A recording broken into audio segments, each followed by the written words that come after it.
আপনার ভাগ্য নদীতে ফেলে দেন কোন দেশে ব্যারিস্টারি করতে, এটাই তো আমার প্রশ্ন। আমার মেয়েও ব্যারিস্টারি করেছে, আমি তো কোন সময় প্রভোগ করেও তাকে বেয়াদবি করতে পারি না। আমার তো প্রশ্ন, যে ভাষায় কথা বলে এটা একটা ব্যারিস্টারি ভাষা, ব্যারিস্টারি করতে বলে একটা চামচ ধরা পড়তো শেখায় না, এই ভাষায় কথা বললে কি বলবো? আমি আপনাকে কোনো বাজে কথা বলিনি, কিন্তু আপনাকে একটাও বাজে কথা বলি। জামাত যেহেতু ইসলামের কথা বলে আপনাদের খুব চুলকানি না, আর কিছু না পালে ৭১ প্রোডাক্ট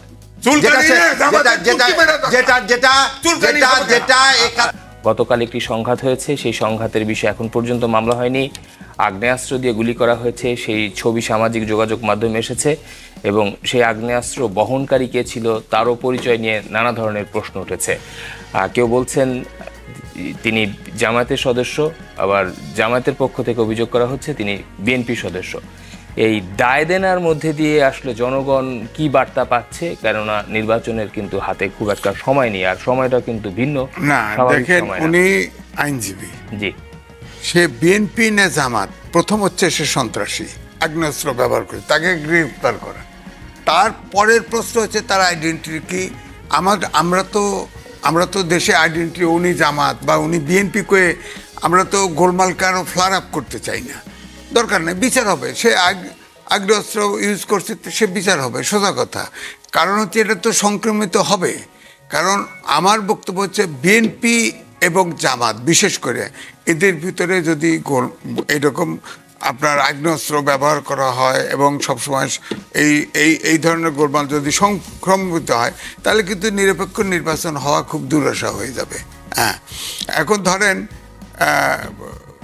ব্যারিস্টার সাহেব বলছেন যে মব কোর্টে যাওয়া, তারা তো বিচারক ফেজিবাদের দোষর ছিল, তার জন্য তো সিস্টেম আছে, ওখানে তাদেরকে প্রসিকিউট করে বাদ দেওয়া যেত।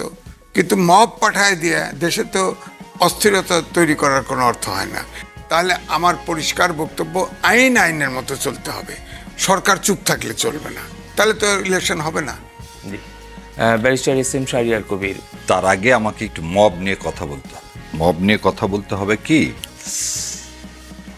জুলাইকে ধারণ করতে গেলে আপনাকে কিছু জিনিসকে, জুলাই স্বাধীনতার যুদ্ধ, আমার মুক্তির যুদ্ধ, এটাকে যেমন আমি আমার উপরে সম্মানের জায়গায় রাখবো, ওটাকে আমি কোনদিন মব বলতে পারবো না। স্বাধীনতার যুদ্ধকে মব বলতে পারবো না। ঠিক সেরকম ৩৬শে জুলাই ৫ই আগস্টকে মব বলতে পারবো না। কেন বলতে পারবো না? কেন এই ৩২ যাকে আমরা বলছি স্বৈরাচারের আতুর ঘর, এটাকে ভেঙে ফেলে দেওয়াকে কেউ যদি বলে মব, এই হাইকোর্টে যে বা যেখানে আপনার প্রেসের কথা বললেন উনি, না ধরেন একটি সরকার গঠিত হয়েছে, শেষ করে দিই, আপনি কথাগুলো শুনলে তারপর বুঝবেন। আপনি পুলিশের লিস্ট দেওয়া, জার্নালিস্টের লিস্ট দেওয়া, প্রতিটা প্রফেশনাল কে কত 15 বছরে কে কি করছে এই লিস্ট দেওয়া, এটাকে যদি কেউ বলে মব, তাহলে আমার যথেষ্ট অবজেকশন। কেন অবজেকশন আছে সেটা বলে দিচ্ছি। এই মব একদিন শুরু হয়। মব যাত্রাকে বলা হচ্ছে, এই বিক্ষোভকে মব বলে একটা ইন্ডিয়ান বয়ান আমাদের এখানে চালু করা হচ্ছে, যাতে জুলাই অভ্যুত্থানটাকে সাবসার্ভিয়েন্ট করা হয়। দেখেন, মবের সোর্সটা হচ্ছে শেখ মুজিব। 57 সালে পার্লামেন্টের মধ্যে, 1957 সালে পার্লামেন্টের মধ্যে চেয়ার ছুঁড়ে মেরে ডেপুটি স্পিকার শাহেদ আলীকে মেরে ফেলে দেয়, সেটা মব। মব কোনটা? ইন্দিরা গান্ধীর সাথে চুক্তি করে সেই দেশকে বিলিয়ে দেওয়ার জন্য যে অস্থিরতা দেশে সৃষ্টি করে, সেটা মব। 72 সাল না 71 সালে 90,000 বিহারিকে সান্তাহার, মিরপুর, যশোর, চিটাগাঙে মেরে ফেলে দেয় মুজিববাদীরা, সেটা মব। বা আপনি 72 থেকে 75 পর্যন্ত 22,000 জাসদের কর্মীকে মেরে ফেলে দিলেন, সিরাজ শিকদার কই বলে আপনি আস্ফালন করলেন, সেটা মব। আপনি যাদের করছে জুডিশিয়ারির কথা বললেন, আপনি এখন আসেন বাকশাল কায়েম করে আপনি গণতন্ত্রকে হত্যা করলেন, ভোটের অধিকার কেড়ে নিলেন, আপনি নিজে একটা অনির্বাচিত রাষ্ট্রপতি হলেন, আপনি মানুষের সুন্দর মেয়েকে তুলে নিয়ে গেলেন, আপনি কৃত্রিমভাবে কালোবাজারি করে বাংলাদেশে দুর্ভিক্ষ করলেন, এবং তখন তার মন্ত্রীদের নাম আসলো বোতল মন্ত্রী, কারণ তখন তারা ড্রিঙ্ক করে পড়ে থাকতো আর দেশের মানুষ না খেয়ে মারা যেত। দেশের মানুষ জাল দিয়ে নিজের লজ্জা নিবারণ করত, সেটা মব। ৩৬শে জুলাই মব না। তাহলে কি আমরা মব বলবো না শাহরিয়ার ভাই? অবশ্যই বলবো। উনি যে ভাষায় কথা বলছে তাহলে ওই ঈশ্বরদের মতো ঘটনা ঘটবে। তর্ক, আমি তো ওই তর্ক করতে চাই না। উনি বলছে 15 বছর আসতে পারেন, দেয় নাই। আমি তো লাস্ট ডে পর্যন্ত টক শোতে আসছি, বারণ করে নাই তো কেউ, ভয়ে আসে নাই, ওনারা ভয়ে আসে নাই। আপনার ভাগ্য ভালো, আপনার ঘাটা করে নিয়ে যায়নি, আর আমাদেরকে দেশ ছাড়া করছে, আমাকে নিজেকে দেশ ছাড়া করছে। আপনি এই কথা বলেন না। আপনি আজমির মতো লোককে, যে আপনি কি বলতেছেন আমাদের ভয় আসেনি, আজমির মতো লোককে তুলে নিয়ে যায়নি ভাই আজিজ ভাই, আপনি ইলিয়াসকে পেট কেটে নদীতে ফেলে দেন। কোন দেশে ব্যারিস্টারি করতে, এটাই তো আমার প্রশ্ন। আপনার পেট আমার মেয়েও ব্যারিস্টারি করেছে, নিয়ে গেল না। আমি তো কোন সময় প্রভোগ করেও তাকে বেয়াদবি করতে পারি না। আর সে কোথায় ব্যারিস্টারি করছে? আমার তো প্রশ্ন, যে ভাষায় কথা বলে এটা একটা ব্যারিস্টারি ভাষা। ব্যারিস্টারি করতে বলে একটা চামচ ধরা পর্যন্ত শেখায়, বেয়াদবি করতে পারে না। আমার ঘরে আমি নিজে ব্যারিস্টার জন্ম দিছি। আপনি আপনার না না, এই ভাষায় কথা বললে কি বলবো? আমি আপনাকে কোনো বাজে কথা বলিনি, কিন্তু আপনাকে একটাও বাজে কথা বলিনি। উনি তো 71 সালে ইলিয়াসের কথা জামাতে বলছি। ইসলাম, শোনেন, জামাতে ইসলাম প্রাদেশিক সরকারে 4 জন মন্ত্রী ছিল, তারা সিদ্ধান্ত নিয়ে হানাদার বাহিনীকে সাহায্য করেছে, কত মা বোনকে ধরায় দিছে, কত ধ্বংস, এই কথা তো কয় না। কে ওটা কি আপনার আওয়ামী লীগের এমপি ছিল না তখন, মন্ত্রী হয়নি? আপনার শেখ সাহেব পাকিস্তানের কাছে টাকা নেয়নি? আপনার এই ধরনের লোকের সাথে 73 সালের 21 ফেব্রুয়ারি আপনি 100 জন মেয়েকে আপনি রেপ করেননি মুজিববাদীরা? সে কথা বলেন না কেন? আর আপনি তো বিচার করছেন 72 সালে কোলাবরেটর এক দিয়ে তো বিচার করছেন। আপনি এক পেতে কথা বলেন, জামাতের দিয়ে জামাত ইসলামের কথা বলে আপনাদের খুব চুলকারি না? আর কিছু না পালে 71 প্রোডাক্ট, যেটা 71 সালের প্রোডাক্টটা আপনারা সবসময় ইউজ করেন। 71কে আন্ডারমাইন করে 71 মানে হচ্ছে আপনাদের শেষ তার এই দেশে রাজনীতি করার অধিকার নাই, অধিকার নাই। 71কে যে ডিফেন্ড করে, 71 হত্যাকে, তার এই দেশে রাজনীতি করার আমরা হত্যা করি, আমরা 71কে ধারণ করি। আমার দুই চাচা, আমরা একটু ওনার কয়জন মারা গেছে জানি না, আমার দুই চাচা শহীদ, তাদের লাশ আজও পাওয়া যায়নি। অতএব শাহরিয়ার ভাই, আপনার বক্তব্য দেওয়ার সময় আপনি দীর্ঘ সময় দিয়েছেন, আমরা একটু আজিজ ভাইয়ের কাছে যাই। আপনি একটু আপনার বক্তব্যটা আসলে শেষ করেন, আমরা একটু সংযতভাবেই দুজনেই আসলে কথা বলার বিষয়টা হচ্ছে। আমাদের দেশে, আমাদের দর্শক, আমরা আগেও বলেছি, আমাদের সামাজিক অনেক সূচকে এগিয়েছে। ফ্যাসিস্ট সরকার থাকুক আর যাই থাকুক, আমরা তো এগিয়েছি। রাজনৈতিক সূচকে আমরা পিছিয়ে গেছি, এতে কোনো সন্দেহ নাই। রাজনীতি এখনো আমি বলবো যে গণতান্ত্রিক স্ট্যান্ডে দাঁড়ায় নাই।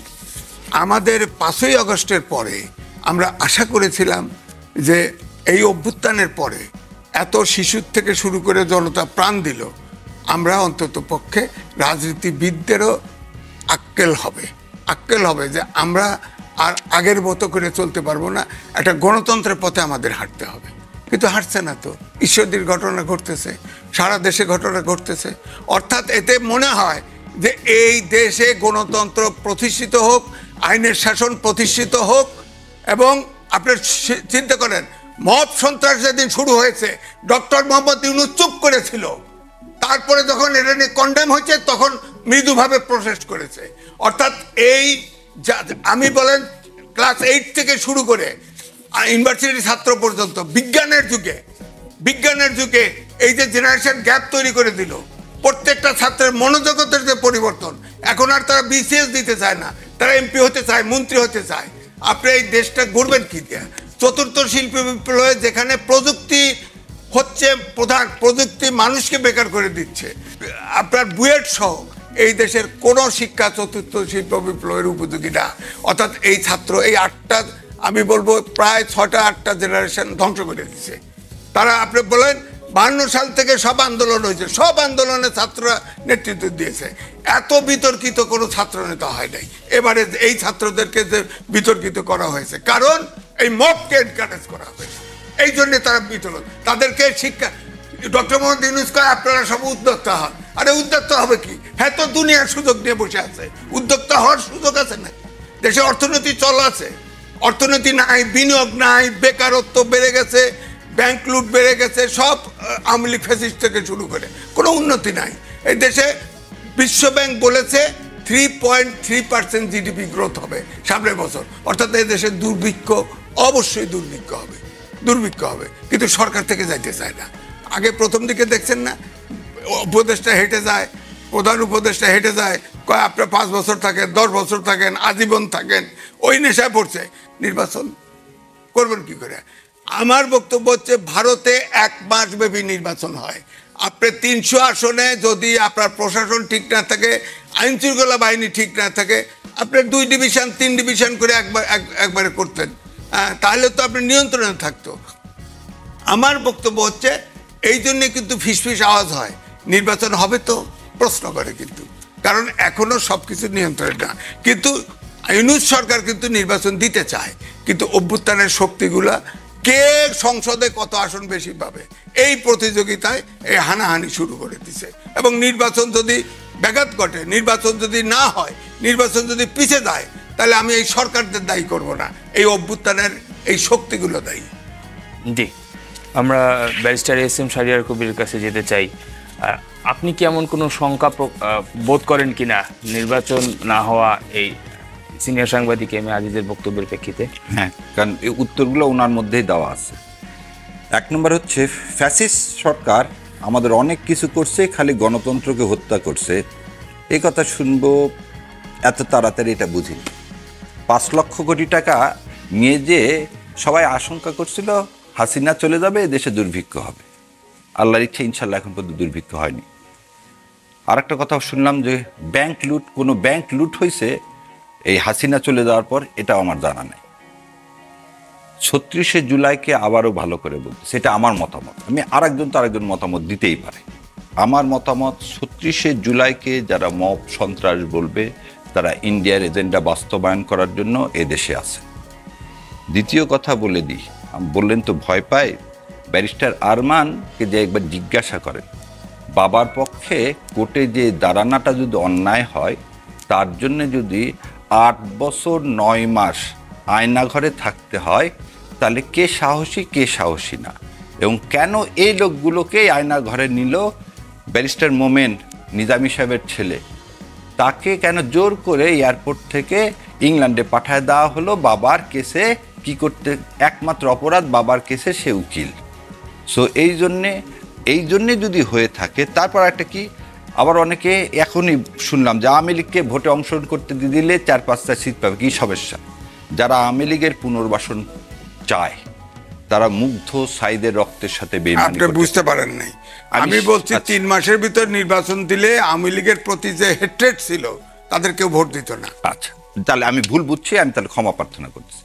3 মাসের মধ্যে ভোট দেওয়ার কথা বলছে, এটা অবান্তর। এই সরকার 106-এর মধ্যে অন্তর্বর্তী সরকারের কোনো ব্যবস্থাই কনস্টিটিউশনে নাই। এই সরকার হচ্ছে ডক্ট্রিন অফ নেসেসিটির একটা সরকার, এবং ডক্ট্রিন অফ নেসেসিটির সরকার হলে সে সরকারের এই সংবিধানে তাদের শপথ পড়ারও কোনো বিধান নেই। আর ডক্ট্রিন অফ নেসেসিটি যেহেতু সরকার, সেহেতু 3 মাসের মধ্যে ইলেকশন দিবেন, এটা একটা ইমপ্র্যাকটিক্যাল অবস্থা। আপনি আইনজীবী, সরকার অবৈধ না? বলে দিচ্ছি, আপনি আগে আমি শেষ করি তারপর বলি। এই সরকারের বৈধতা হচ্ছে আর্টিকেল 7, এবং সেই জন্য আমরা গণভোটের ব্যবস্থা করা হয়েছে। উনি যেভাবে বলছে, তাহলে উনি কোন দলকে অন করে আমরা জানি না। যখন দেশের সমস্ত জনগণ মিলে ডক্ট্রিন অফ নেসেসিটি যখন বলতেছি, যদি উনি কি বলবো, উনি একজন ব্যারিস্টারের বাবা, ওই জন্যে সম্মানিত মানুষ, আমি ওই জন্য এইগুলো কথা বলতে চাই না। একটা যে ডক্ট্রিন অফ নেসেসিটি মানিটা কি, এটা Coulson theory, grand norm theory. যখন একটা উদ্ভুত্থান হয়, সেই উদ্ভুত্থানের দাবিতে প্রেক্ষিতে জনগণের সার্বভৌম ক্ষমতার ফলে যে সরকার হয়, সেই সরকারের নাম হচ্ছে একটা ডক্ট্রিন অফ নেসেসিটির সরকার। সেই সরকারের নাম হচ্ছে সার্বভৌম সরকার।